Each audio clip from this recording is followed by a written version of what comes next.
C'est parti. C'est Geoffroy. Salut Tim, Comment vas-tu? ça va super et toi? Ouais, ça va, ça va.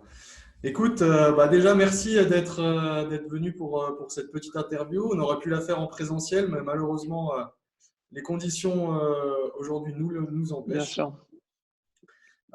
Écoute, Geoffroy, toi, du coup, tu es investisseur immobilier. Ici, évidemment, cette interview, elle va être pour notre communauté. On va partager pas mal de choses. Et du coup, je pense pour commencer, c'est intéressant parce que tout le monde ne te connaît pas forcément. Que tu te présentes un petit peu, quel âge tu as, qu'est-ce que tu fais.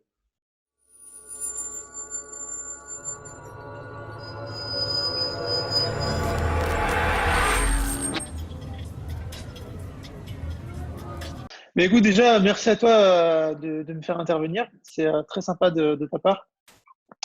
Alors moi, je m'appelle Geoffroy, j'ai 25 ans, donc j'ai eu 25 ans récemment. Je suis originaire de Bretagne.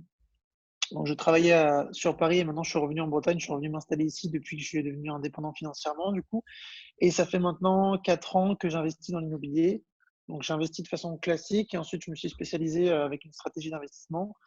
Et du coup, voilà, donc je suis devenu rentier immobilier l'année dernière, en avril. Donc là, j'ai démissionné de mon travail que je faisais à Paris et je suis revenu m'installer ici. Et depuis, en fait, j'aide et j'accompagne des personnes à investir dans l'immobilier tout en étant formé via des cours en présentiel, mais aussi en ligne. Super, super. Bon, c'est excellent, c'est excellent. Donc ça, finalement, en pas beaucoup de temps, hein, tu nous as dit à peu près combien de temps tu as du coup à partir de Grosso zéro, on va modo, dire? ouais, grosso modo 4 ans. Ok, Grosso modo super. 4 ans, ouais. Bon, ça, c'est vraiment déjà super inspirant. Je pense que la plupart des personnes qui nous écoutent sont intéressées par ce genre de parcours qui voilà, permet d'être motivé, de voir des choses comme ça. Ce qui est aussi intéressant, c'est que maintenant, tu aides un petit peu d'autres gens à faire la même chose et ça, c'est vraiment super, super intéressant. Au départ, finalement, moi, ce que je me pose comme question, toujours ce qui m'intéresse, c'est de savoir pour quelles raisons, toi, tu as voulu investir dans l'immobilier au départ. Alors moi, j'ai choisi l'immobilier parce que c'était le pilier d'enrichissement qui me parlait le plus au début. Et que je voulais exploiter parce que voilà, il y a bien d'autres supports d'investissement qui existent, hein. Il n'y a pas que l'immobilier, il y a le e-commerce qui est très intéressant aujourd'hui. Il y a énormément de choses. Et l'immobilier, le truc, c'est qu'en fait, ça, c'est palpable et ça répond à un besoin profond, le besoin de se loger. Et donc, forcément, il y aura toujours une demande face à ça. Et ce système d'autofinancement, de parc immobilier qui grossit et qui s'autofinance, ça me parlait. Donc, moi, ce qui s'est passé, c'est que quand je suis rentré juste avant que je rentre dans le monde du travail, en fait, je me posais la question entre faire des études, parce que je voulais faire éducateur sportif, donc il me fallait faire pas mal d'études, notamment en STAPS, hein, il y avait un cursus de 5 ans, D'accord? ou alors travailler tout de suite. Et donc, en fait, je me suis rapidement rendu compte que voilà, si je voulais avoir des résultats différents, il fallait que je mette en place des actions différentes. Donc, je suis tout de suite rentré dans le monde du travail et du coup, j'ai directement exploité le pilier de l'immobilier, ce qui fait que du coup, là, en 4 ans, j'ai pu réussir à en vivre, alors que là, normalement, j'aurais dû être encore en études, normalement. Si j'avais suivi un petit peu le cursus classique.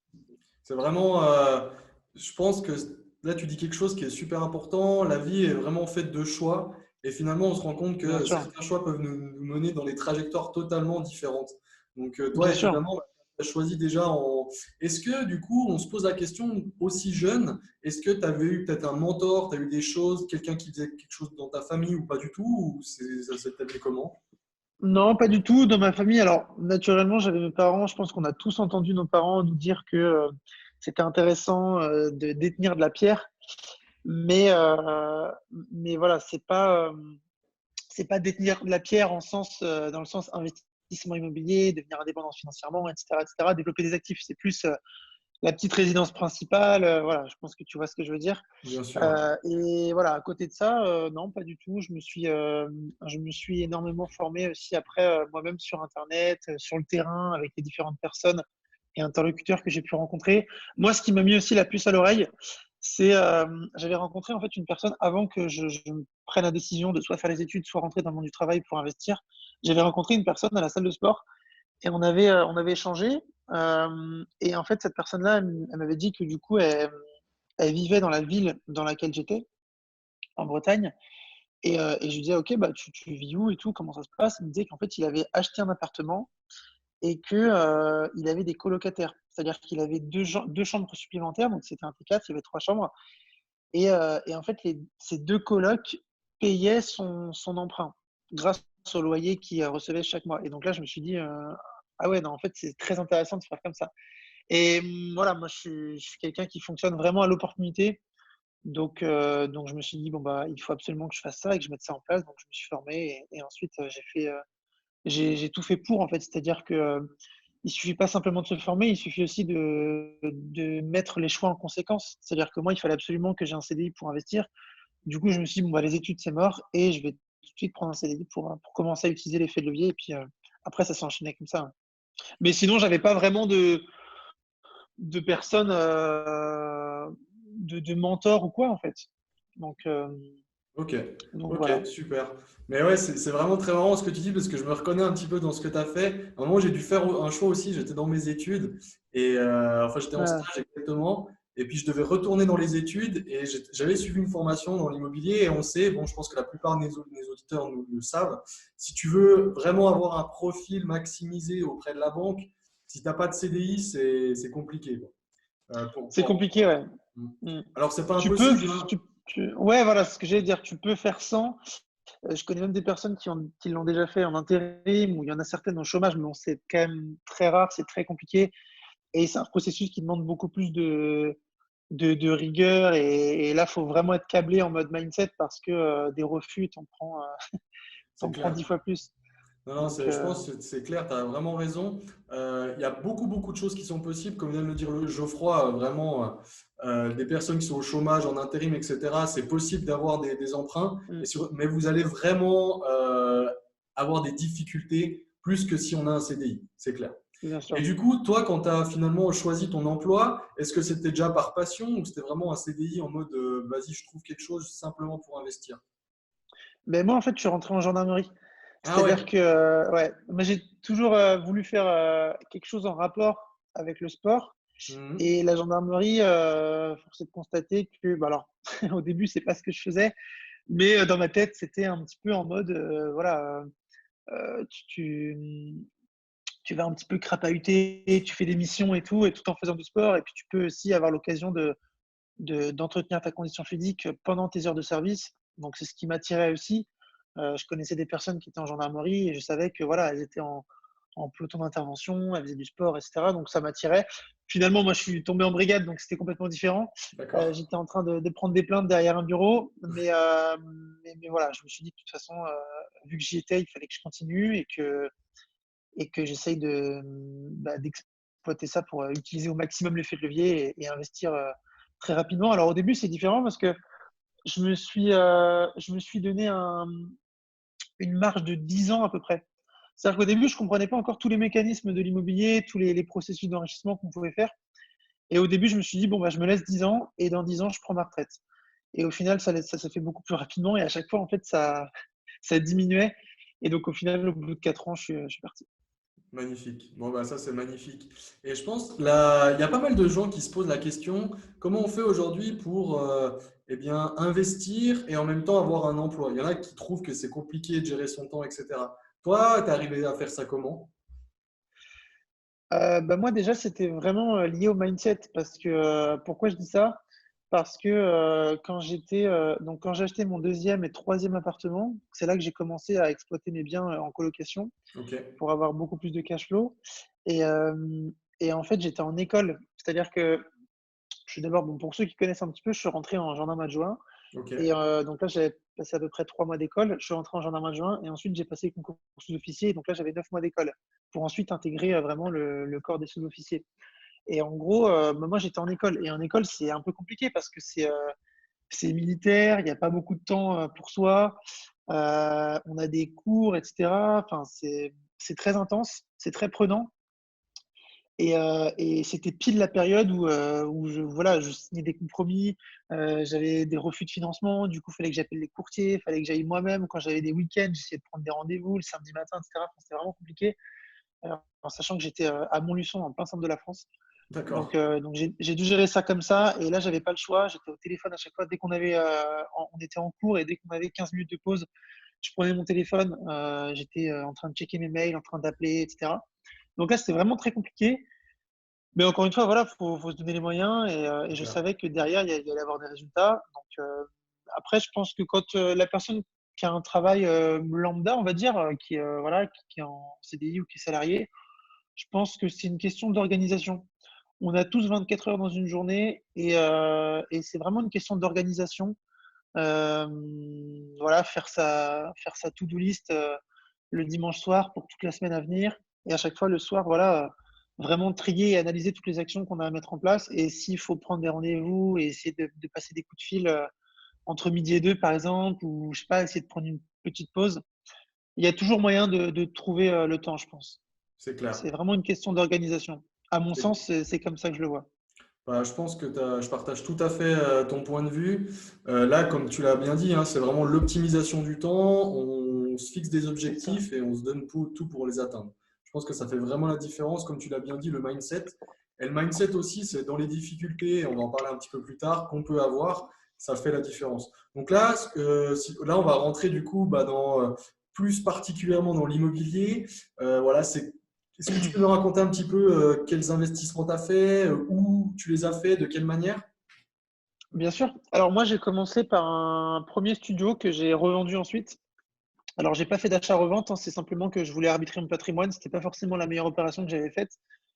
C'était un studio étudiant dans ma ville, dans le Morbihan. Et donc, c'est voilà, studio étudiant, ça s'autofinançait juste. Hein, j'avais pas de cash flow, je perdais pas non plus d'argent, mais ça s'autofinançait juste. Et en fait, c'est un bien qui m'a permis de mettre le pied à l'étrier. Donc, je me suis formé un petit peu comme ça. Et puis, je voulais surtout passer à l'action tout de suite pour comprendre un petit peu les mécanismes, voilà, le notaire, la banque, etc. Donc voilà. Ensuite, j'ai embrayé avec la colocation parce que c'est là où en fait je me suis rendu compte que la colocation c'était vraiment ultra intéressant. C'est vraiment ma stratégie. C'est la stratégie vraiment que j'adore en fait parce que voilà, ça permet vraiment de déjà diversifier son risque et en plus de ça, d'augmenter la valeur au mètre carré. Donc forcément, tu décuples ton cash flow de manière assez significative. Et donc là, je me suis tourné vers des biens vraiment beaucoup plus gros, du coup, pour avoir plusieurs chambres et mettre en place une colocation à haut rendement. Donc j'ai acheté à Rennes. La deuxième ville, je la dirais pas parce que j'ai peur que ça tue le marché. Il y a beaucoup d'investisseurs qui se sont tournés vers là. D'accord, Donc voilà, je préfère ne pas la dire. bien sûr. Sinon le deuxième bien, c'était à Rennes. Rennes, voilà, c'est excellent parce que c'est une ville très étudiante, ça prend de la valeur. Il y a eu la ligne à grande vitesse qui s'est construite récemment. Donc voilà, Paris-Rennes, maintenant, c'est à 1h30. Ah ouais, Donc c'est très intéressant. Les prix ont vraiment augmenté. Donc moi, j'ai eu de la chance. J'ai acheté vraiment quand c'était encore en dessous du prix du marché. Et j'ai fait une très bonne affaire. Et là, maintenant, ça a bien augmenté. Donc voilà. Là, récemment, enfin récemment, donc l'année dernière, j'ai acheté une autre coloc dans la même ville que je ne souhaite pas dire ok, le nom. Et après, sinon, j'ai acheté des petits studios en fait. J'ai acheté 5 mini studios que je d'accord, loue en location classique. ok, Mais donc c'était intéressant parce que j'ai pu avoir un différé. J'ai fait des travaux, donc c'est intéressant pour les travaux parce que fiscalement c'est assez puissant. J'ai aussi obtenu un différé et il y avait pas mal de cash flow. super. Donc voilà. Mais maintenant, c'est vrai que c'est pour ça qu'après, j'ai réinvesti avec de la coloc. Et là, mes prochaines opérations que je souhaite faire après le confinement, pareil, ça sera de la coloc aussi. Super. Et, euh, et du coup, là, ma question que je me pose, c'est, du coup, tu investis plus, c'est loin de chez toi, c'est près de chez toi? Parce que ça, c'est une vraie question qu'on nous pose. Est-ce qu'on investit à distance? Est-ce qu'on investit près de chez soi? Alors, mes grosses colocations, elles sont pas très loin puisque ça reste dans la même région. D'accord, Donc, elles sont maximum à 2 heures de route, ce ok, qui, pour moi, je trouve, reste correct. 2 heures de route en sachant que, voilà, maintenant, euh, c'est peut-être différent quand on est encore salarié, par exemple, parce que 2 heures de route, bon, voilà, faut essayer de les placer dans la semaine, par exemple, si on a un aller-retour à faire. Mais maintenant, en tant qu'indépendant financièrement, c'est vraiment très correct. Donc, j'essaie d'automatiser les processus pour que voilà, si je me déplace une fois, je fasse tout en même temps. Et les studios là que j'ai acheté sinon, donc c'est au Mans et donc c'est à 3 heures de chez moi à peu près. Donc Ok, c'est un peu plus loin, c'est un petit peu plus loin. Alors après quand j'ai acheté, j'étais vraiment enfin, je le suis toujours, mais je suis vraiment en mode, peu importe si c'est loin ou si c'est à côté, s'il y a une très bonne affaire à faire, je fais mes calculs en vitesse et je fonce.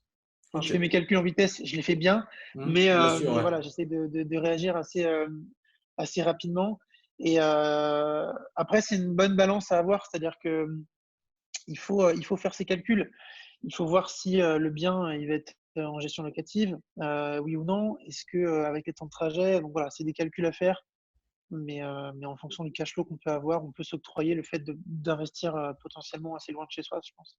Ok, très bien. Et du coup, quand tu investis, pas forcément, effectivement, comme tu l'as dit, à 5 minutes à pied de chez toi ou à 5 minutes en voiture, est-ce que toi, tu délègues une partie, délègues la totalité ou tu fais tout toi-même? Comment tu fais? Alors moi, j'ai aucun bien qui est en gestion locative. C'est moi qui ai D'accord? fait tout moi-même et en fait, ce que je me suis rendu compte, au début, c'est que, même toujours, hein, c'est qu'au final, une fois que les locataires sont présents, il y a pas vraiment de turnover. Honnêtement, c'est très facile de gérer. Il y aura des turnovers et surtout l'été, mais c'est quand même très abordable, et donc moi, je gère tout moi-même. Parfois, Super. je fais des allers-retours. Après, j'essaie d'automatiser aussi, heu, Très donc bien. non, non, moi, je gère tout moi-même. Et du coup, toi, tes colocations, elles sont plus étudiants, jeunes professionnels ou les deux ou autre chose? Étudiante, ouais, majoritairement, à 95 j'ai envie de dire. Ok, très bien. Elles sont étudiantes, ouais. Et puis toi, tu préconises 3, 4, 5, 6 personnes? C'est plus quoi ou tu fais un peu de tout? Alors moi, j'ai du 3 personnes et du 4 personnes. Ok, très J'ai, bien. donc moi, alors après, ça dépend vraiment de la surface du bien. Hmm, Il y a un grand débat, hein, sur le fait de laisser un salon, et de mettre, par exemple, 4 ou 5 chambres ou alors, d'enlever le salon et de faire une chambre supplémentaire. Moi, exact. je préconise toujours de garder un espace de vie parce que, l'idée, c'est vraiment que les locataires, ils s'y sentent bien. Donc, autant laisser un espace de vie et vraiment faire du haut de gamme pour potentiellement augmenter le loyer, augmenter Hmm, chaque loyer, plutôt que, de mettre un loyer qui sera pas correct. Vraiment faire, du marchand de sommeil et ne pas avoir d'espace de vie. je vois. Vraiment Donc ouais, privilégier le confort du locataire. Donc même nous, c'est ce qu'on dit ouais, souvent.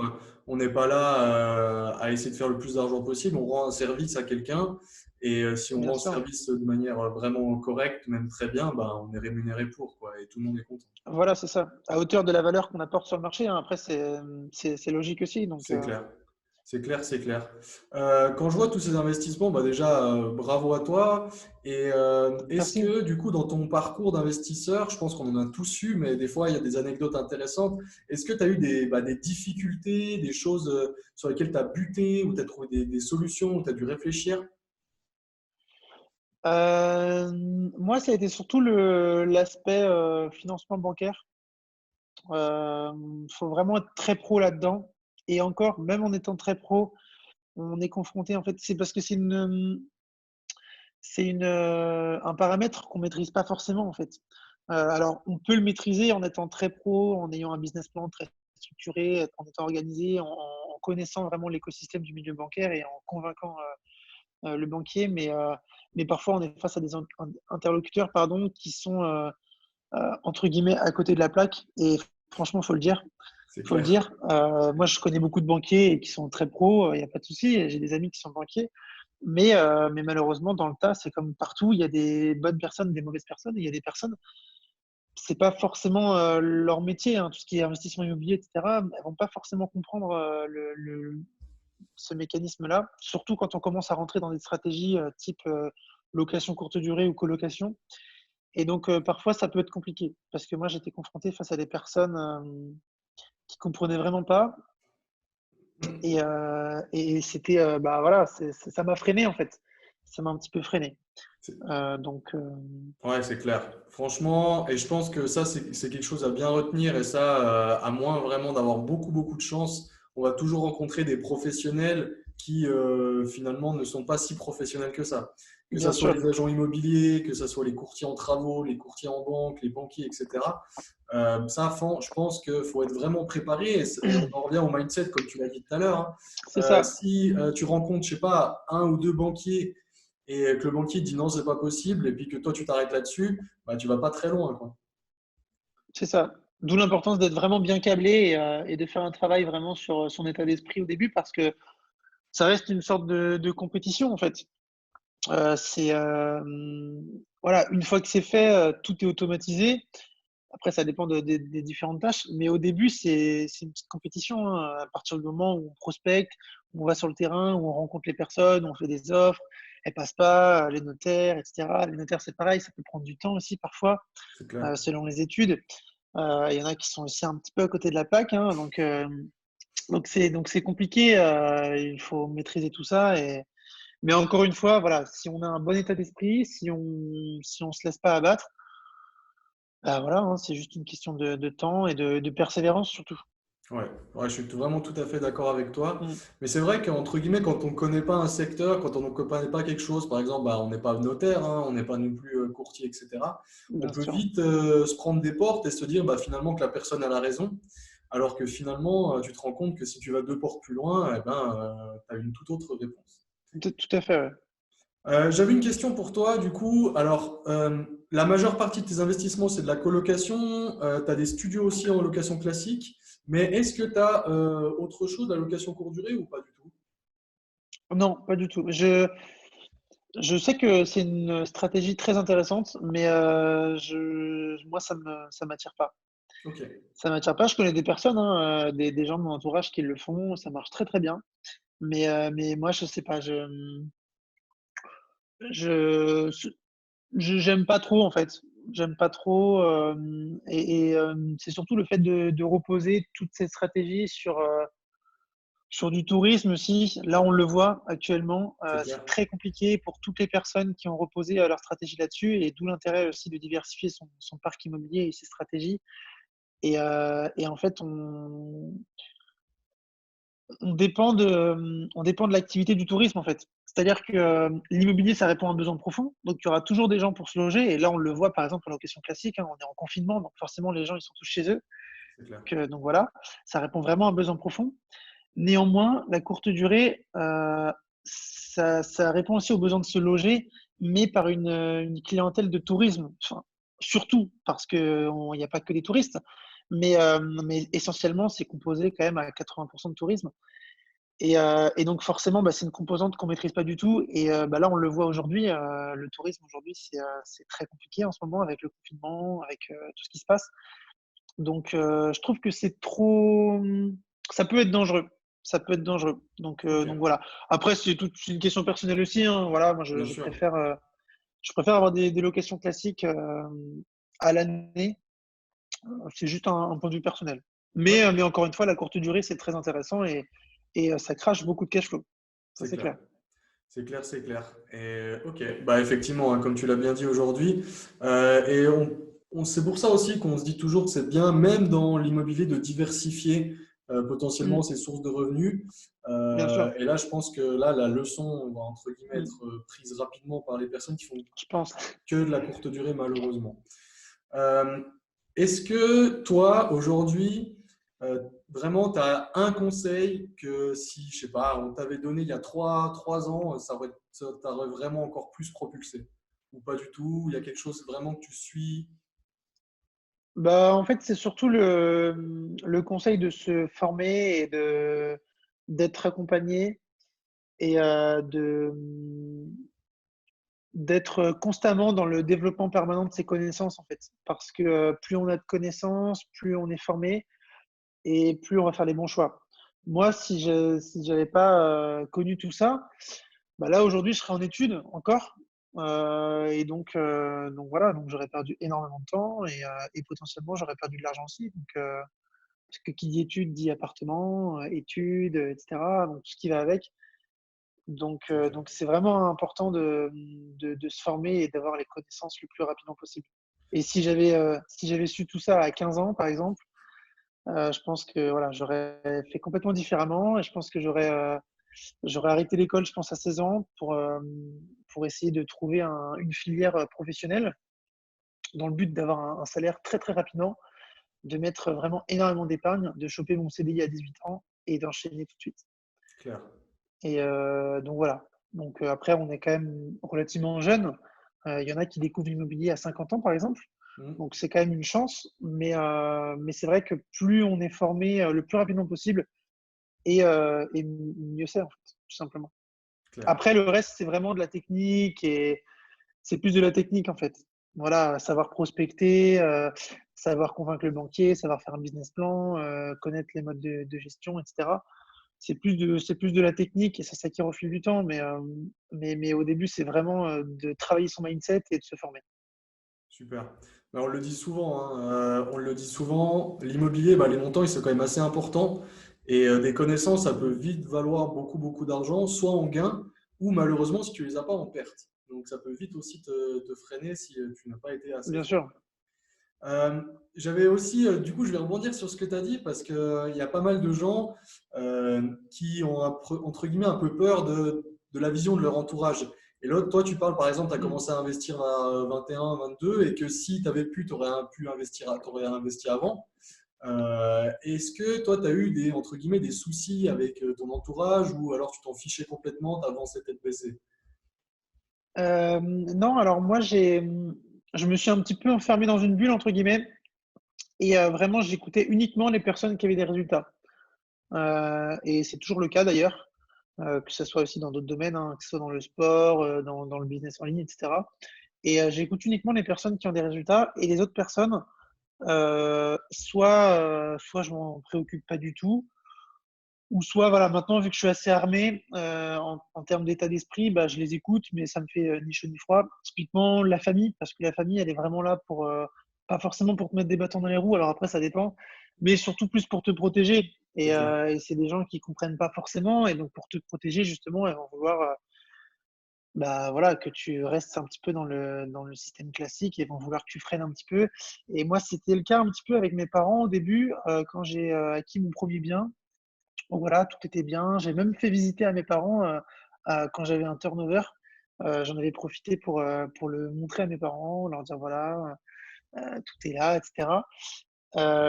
Et après, quand je leur ai rapidement expliqué ce que je faisais et que je comptais justement démissionner, euh, donc voilà, ils m'ont rien dit de spécial, mais ils m'ont fait une petite leçon. Ils m'ont dit voilà, fais attention quand même, parce que tu as un travail, tu es en CDI, etc. Donc voilà, Ouais. ils m'ont un petit peu aiguillé à leur façon par rapport à ça.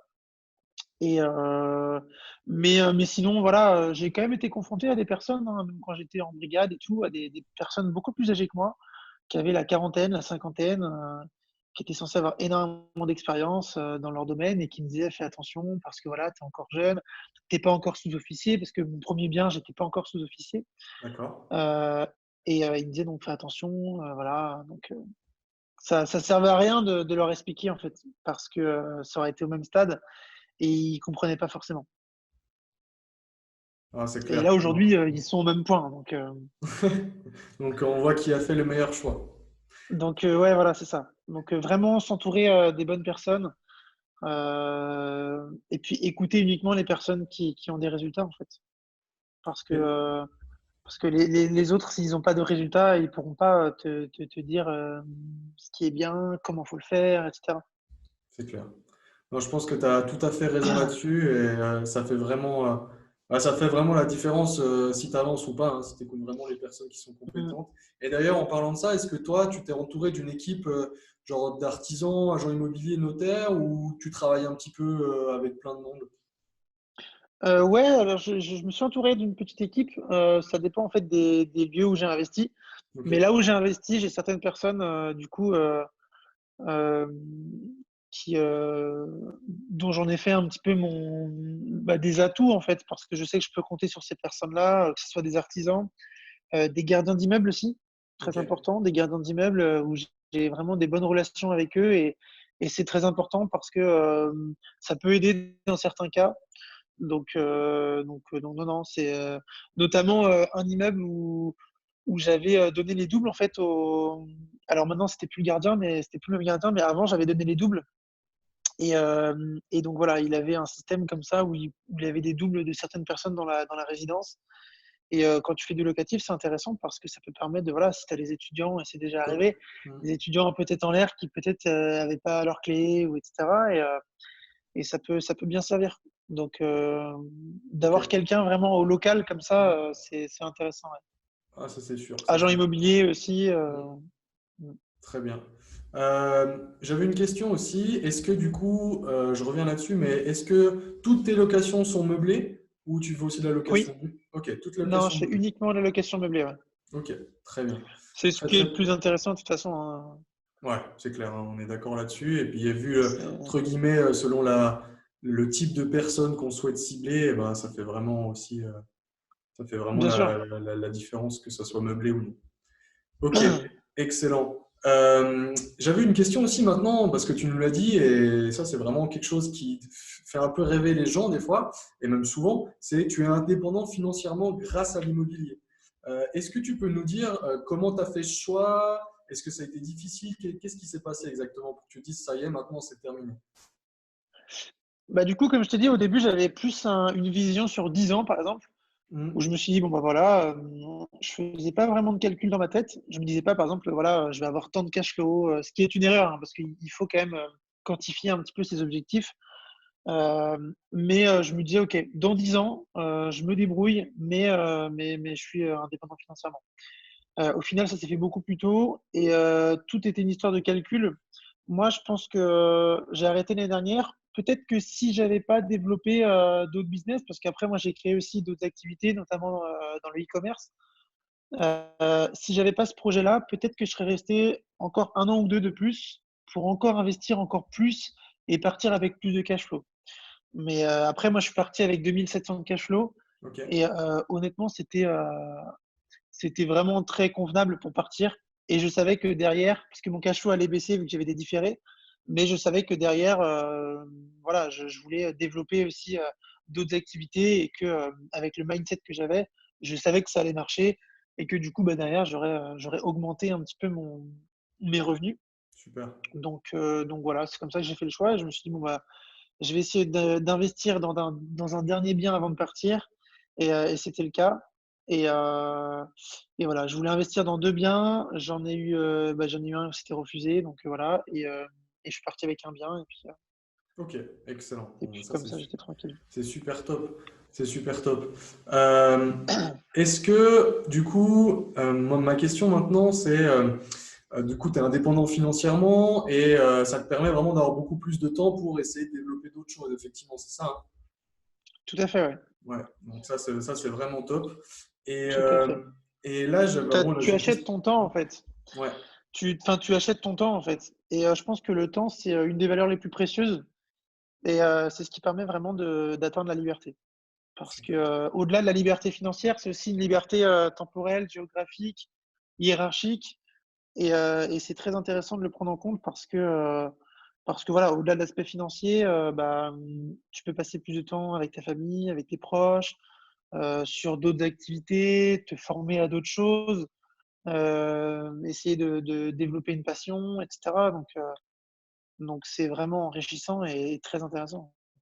C'est vrai que le temps est vraiment la ressource la plus précieuse, on s'en rend compte, on s'en rend compte. On Mmh. n'arrive jamais à gagner du temps. C'est Il y en a compliqué. qui s'en rendent pas compte justement. Ouais. Il y en a qui s'en rendent pas compte et c'est problématique parce elles repoussent sans cesse en fait. Elles Mm. procrastinent et c'est dommage. Donc, Excellent. Une question aussi maintenant, voilà, qui est vraiment d'actualité. On en a parlé vaguement un petit peu, mais je pense qu'on va revenir pareil au mindset, hein. Ça, c'est vraiment quelque chose qui sera super intéressant dans cette interview. On est en pleine crise en ce moment. Là, c'est la crise du Covid-19. Les gens qui nous écoutent le savent, en tout cas au moment où on fait cette interview. Toi, tu le ressens comment dans l'immobilier de manière générale? Tu vois plutôt problème, opportunité? Qu'est-ce que c'est pour toi? moi, je vois des opportunités. J'en vois des opportunités. Pourquoi? Parce que, bah, pour plusieurs raisons. Alors déjà, il faut savoir que là, tout est gelé. Donc voilà, c'est vraiment le moment de se former. Et pour l'instant, tout est gelé. Tout ce qui est études notariales, même si ça fonctionne en télétravail, mais tout ce qui est études notariales, financement, agent immobilier, prospection, tout est gelé. Donc pour l'instant, ça sert à rien d'aller sur le terrain. De toute façon, on ne peut pas. Il faut plus établir son plan d'action justement pour l'après-confinement, parce que je pense que pour l'après-confinement, c'est là où il va y avoir tout un tas d'opportunités. Pourquoi? Parce que bah déjà, d'un point de vue financement bancaire, je pense que, alors on ne sait pas comment peuvent évoluer les taux, mais en termes de quotas annuels, c'est sûr et certain que les banques elles pourront pas remplir leurs objectifs annuels. C'est clair. Avec ce qui s'est passé depuis bah là, ça fait déjà à peu près un mois, un petit peu moins, mais voilà, on en parle depuis à peu près un mois. Le confinement, on ne sait pas quand est-ce que ça va se terminer. Il reste, je pense que ça va être tout le mois d'avril encore. Mhm. Donc voilà, les banques, c'est sûr et certain qu'à la fin de l'année, elles n'auront pas rempli leurs objectifs annuels et donc forcément, peut-être qu'il sera plus facile de prétendre au crédit.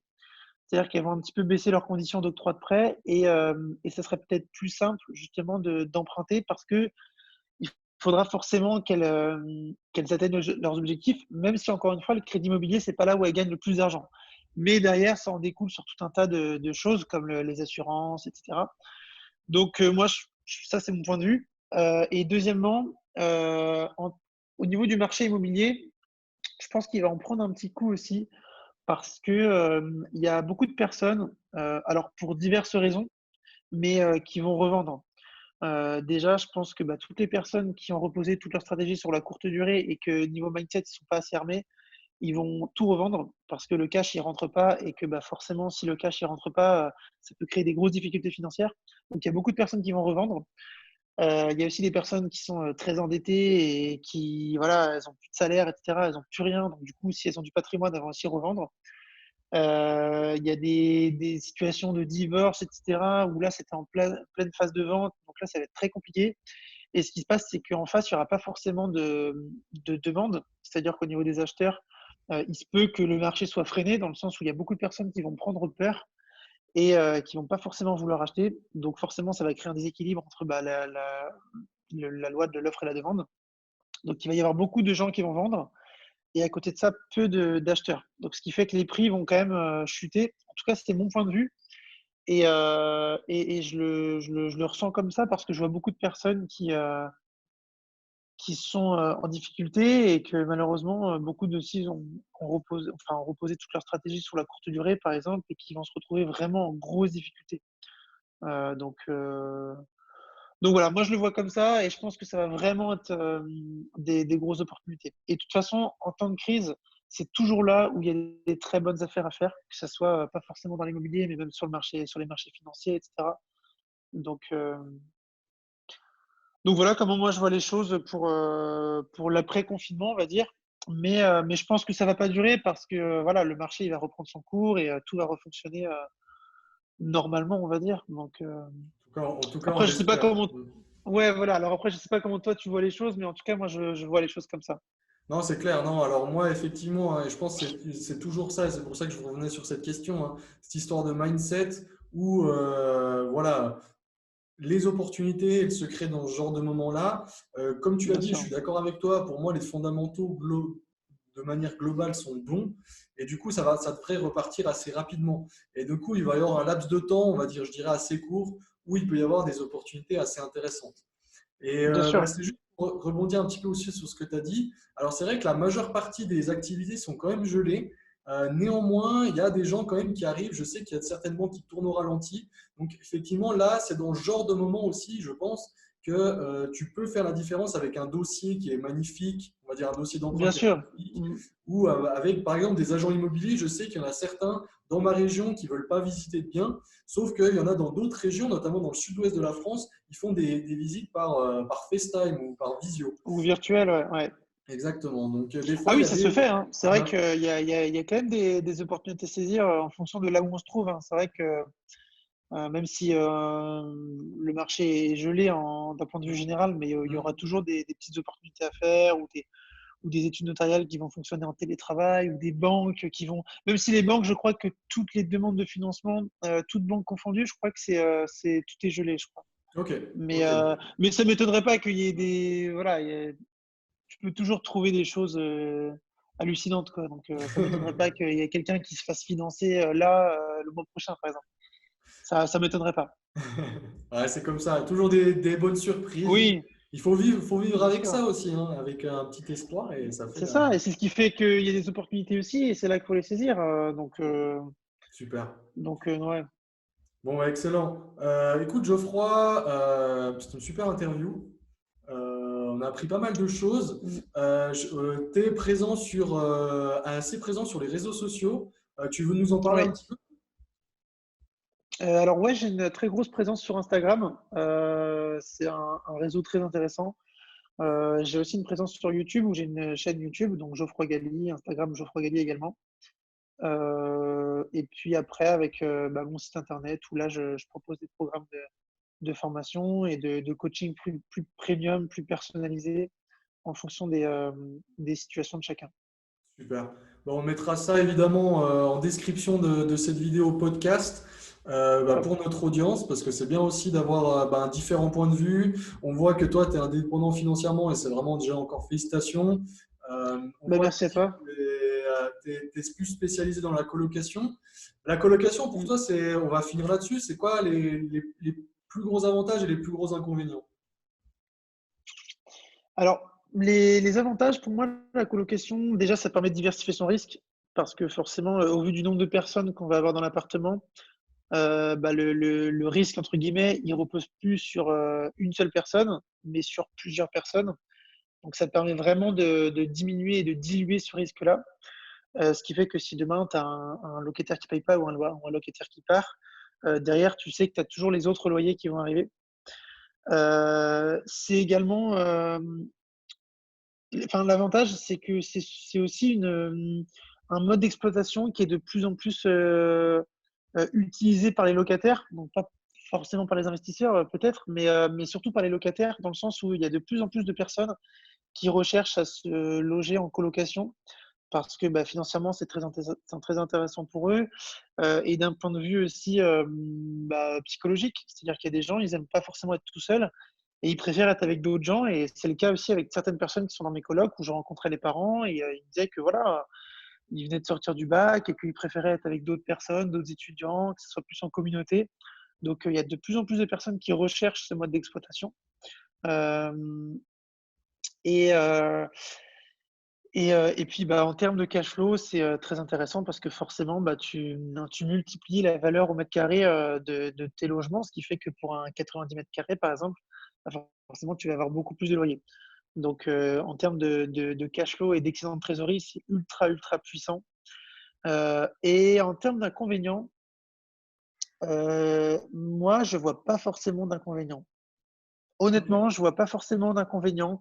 Il peut y avoir la rotation de locataires, mais ça, j'ai envie de dire, la rotation, au final, elle est présente dans tous les modes d'exploitation. Ce qui fait qu'un étudiant qui va être dans un studio tout seul à l'année, il va avoir autant de probabilité de bouger que d'autres étudiants qui seront en coloc. C'est juste qu'il y en aura plus dans une colocation.